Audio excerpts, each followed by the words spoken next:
Xin kính chào quý vị, 5 tháng đầu năm nay, các doanh nghiệp của Việt Nam đã xuất khẩu tôm sang 103 thị trường, mang về 1,3 tỷ đô la, tăng 7% so với cùng kỳ năm ngoái. Đối với thị trường Mỹ, 5 tháng đầu năm nay, xuất khẩu tôm Việt Nam sang Mỹ đạt 229 triệu đô la, tăng 1% so với cùng kỳ. Nhu cầu nhập khẩu tôm Việt Nam từ Mỹ có thể tăng nhẹ vào quý 3 năm nay khi các nhà nhập khẩu tăng mua phục vụ nhu cầu lễ hội cuối năm. Đối với thị trường EU, 5 tháng đầu năm nay, xuất khẩu tôm Việt Nam sang EU đạt 165 triệu đô la, tăng 8% so với cùng kỳ. Những tháng tới, tồn kho đã giảm, nhu cầu nhập khẩu tôm của thị trường này dự kiến tăng nhẹ cho đến cuối năm. Nhu cầu nhập khẩu hàng giá trị gia tăng của thị trường này sẽ tăng trưởng tốt hơn các mặt hàng truyền thống. Đối với thị trường Nhật Bản, 5 tháng đầu năm nay, xuất khẩu tôm Việt Nam sang Nhật Bản đạt 183 triệu đô la, giảm 4% so với cùng kỳ. Hàng giá trị gia tăng của Việt Nam tại thị trường Nhật Bản vẫn giữ được lợi thế cạnh tranh tốt hơn so với các nguồn cung khác như Ấn Độ, Ecuador. Nhu cầu nhập khẩu tôm của thị trường Nhật dự kiến tăng nhẹ từ tháng 9 để phục vụ nhu cầu lễ hội cuối năm.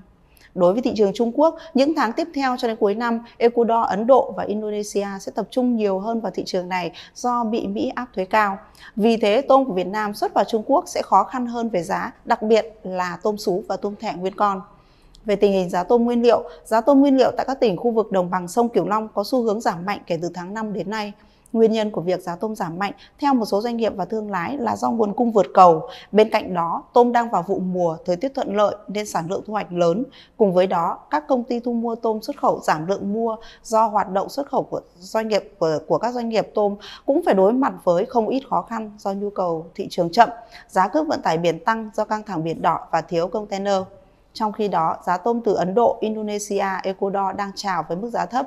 Giá tiêu thụ trên thị trường thế giới vẫn thấp và tôm Ecuador tiếp tục được bán với giá ngày càng rẻ.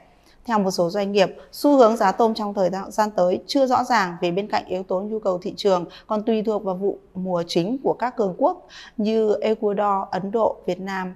Riêng Ecuador càng khó đoán định hơn do họ có thể nuôi tôm được quanh năm.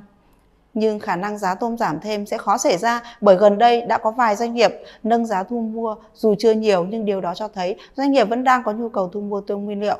Giá tôm nguyên liệu có khả năng tăng trở lại muộn nhất vào tháng 8 khi qua vụ thu hoạch chính ở các nguồn cung trên thế giới, nhu cầu từ các thị trường tích cực hơn chuẩn bị cho giai đoạn cuối năm.